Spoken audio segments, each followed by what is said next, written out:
Ampuliriza omulungi, nkowaniriza mu katabo kaffe bwali butamanya.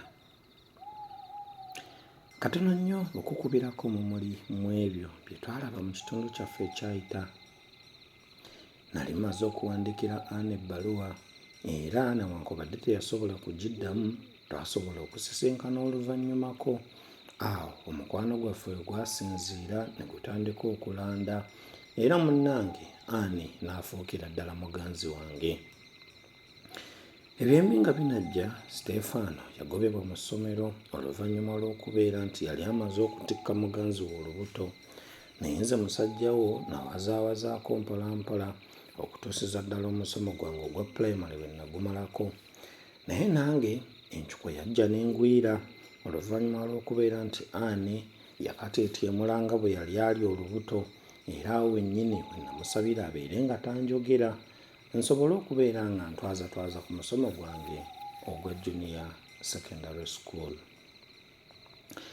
Teyali mubi Anne, olubuto yasobola okubeera nga yalusiba omusomesa Sally eyali amuteganya ebiseera ebyo, era munnange awo wennyini nze we natandikira okudigida ng'akimezezza okwenjala nga ndowooza nti nno omusango nguwuuse buva, so nga bambi gaali gakyali mabaga. Nkwaniriza mu kitundu kyaffe ekyokubiri eky'essuula yaffe ey'omunaana, obukaba bufiiriza bingi.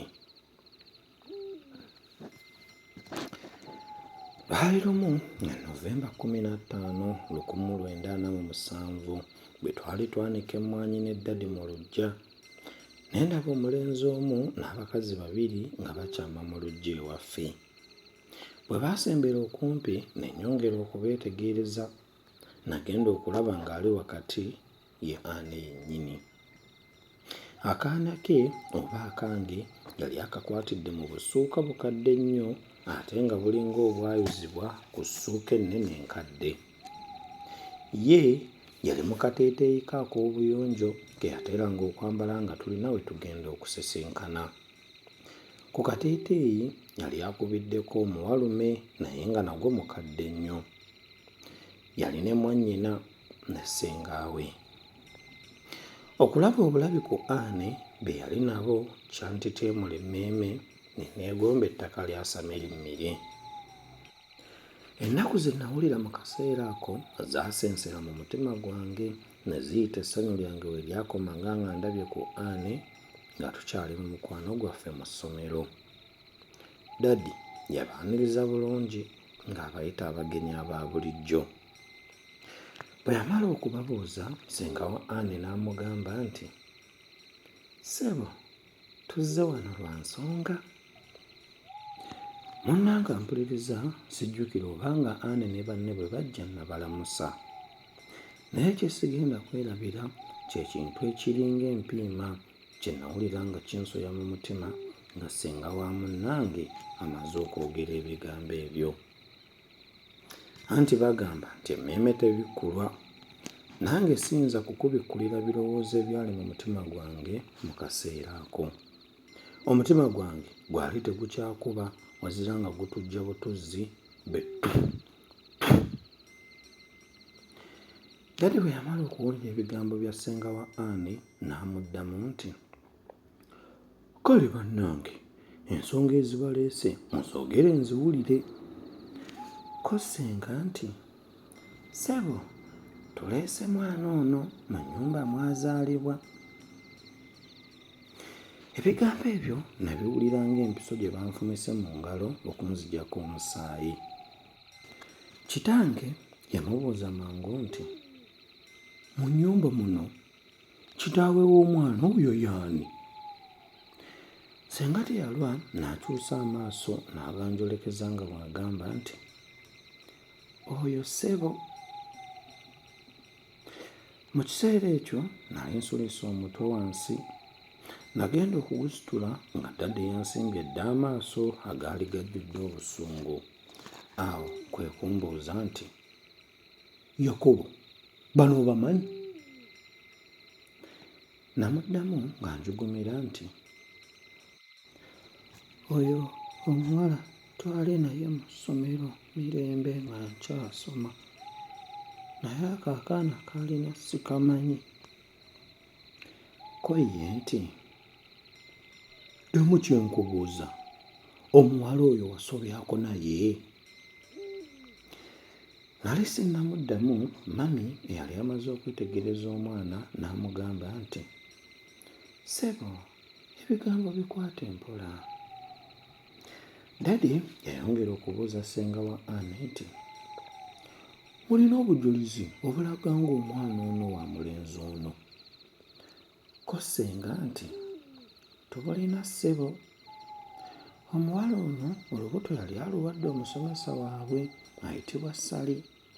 Naye abantu ba Sali bwe beetegereza omwana ng'amaze okuzaalibwa ne balaba nti si waabwe. Kyetwava tukwata omuwala ne tumukuba ne tumwogeza nannyini lubuto yennyini. Omuwala yatunnyonnyola nti omulenzi yakutya nti ojja kumunyiigira ate omubonereze ng'ebigambo bitegedde afiirwe omusomo gwe. Kyeyava yeegayirira omuwala aleme kumwogera. Ye ggwe ssebo, tolaba ng'eno ppica yennyini? Tulina n'ebbaluwa nnyingi omulenzi ze yawandiikira ng'omuwala nga bakyasoma. Nnyinza okuziggyayo ne muziraba. Mami yaddamu nti, nnyabo, teweeruma lulimi, omwana nange mmulaba. Terusonyiwa omukazi yaddanga ku jjajja ng'omusajja eyazaala kitange naye yasuulawo ebibye nti, bazeeyi wange muleke kumuteganya bwe mutyo, ndaba ettutu lifumita likyali tto. Olwamala okwogera ebyo ye nga yeefulumira. Dadi katono afa obusungu okuwulira ssengaawe ng'akinogguka ng'azaala akuza ate nga bwakunnumba ng'embuzi eyasizza entamu. Terusonyiwa yali tannakuba banne mabega n'agamba nti, mutabani wange oyo tumubbululemu, ntambaazi talina kye yanjuzanga. Yatemanga ente ne tulya ne tuyiwa. Teyalisanga muntu mwenge mu nnyumba. Dadi yalaba omusango takyalina gy'agudda n'abuuza ssenga wa Anne nti, ye bannaffe, mwakati mugamba ki? Ko mwannyina wa Anne nti, ffe abakulu batutumye kubategeeza nti oba temwagala bigambo kutuuka wala mujja kuliwa shiringisi 2,000 ezaasomesa omuwala oyo mutabani wammwe gwe yafunisa olubuto ng'akyasoma ate nga tannaweza myaka 16. Dadi bwe yawulira ebyo n'akuba omulanga nti, oh my God, kazi omusango tegumanya nnyumba mbi. Mu kiseera ekyo dadi yatuuyana nnyo, entuuyo n'azisaza ebibato. Bwe namulaba ng'atuuyana nange ne nkaaba nti, dadi saagenderera, bwali butamanya. Oluvannyuma dadi yategeeza mwannyina wa Anne nti ajja kugendayo nga wayiseewo wiiki 2 alabagane ne bakulu banne abazaala Anne bamalirize eby'engassi y'omusango. Engassi gye bakkiriza nga dadi agenzeeyo yali ya shiringisi 1,000. Okufuna ensimbi ezo dadi yatonda 1/2 ku musiri gw'emmwanyi gwe yalina ogwatuyambanga okufuna ebyetaago byaffe eby'omu maka era n'okuggyamu ebisale by'amasomero. Dadi bwe yamala okuwa engassi n'akantema nti, ensimbi ezibadde ez'okukuzza ku ssomero zimpadde ku musango gwe wazza.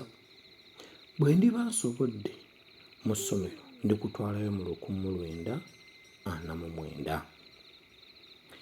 Bagamba nti omusango bijanjaalo obikkuta kiro.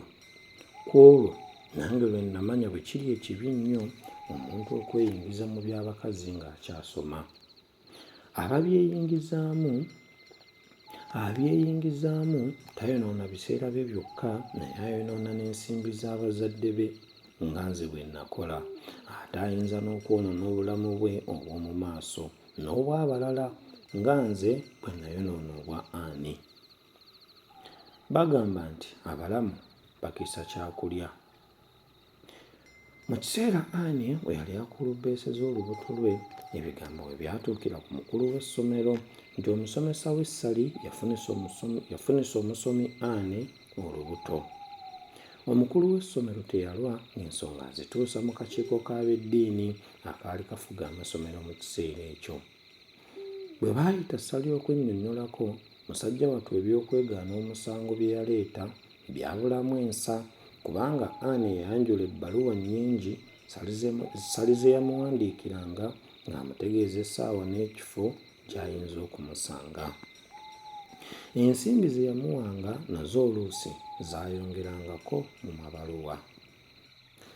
Akakiiko kaasalawo mangu okuyimiriza ssali ku mulimu okumala emyezi 6 nga tafuna mpeera ate n'okumutuma mu ssomero eddala e Kkooki mu Nsiri ng'emyezi 6 giweddeko. Obusungu mpozzi n'obutamanya muka ssali ate bwamukozesa kyatandikoze mu musango gwa bba.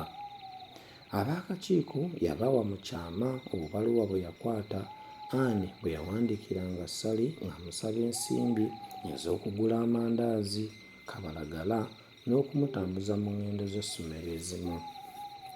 Obubaluwa bw'ayamba nnyo ab'akakiiko okusalira ssali omusango okumusinka. Singa muka ssali yali ajjukidde olugero olugamba nti ssebusiru bwa njoka zitta nnyinizo nti mmwe munaalaamira wa, obubaluwa bwa Anne teyandibwanjulidde b'akakiiko.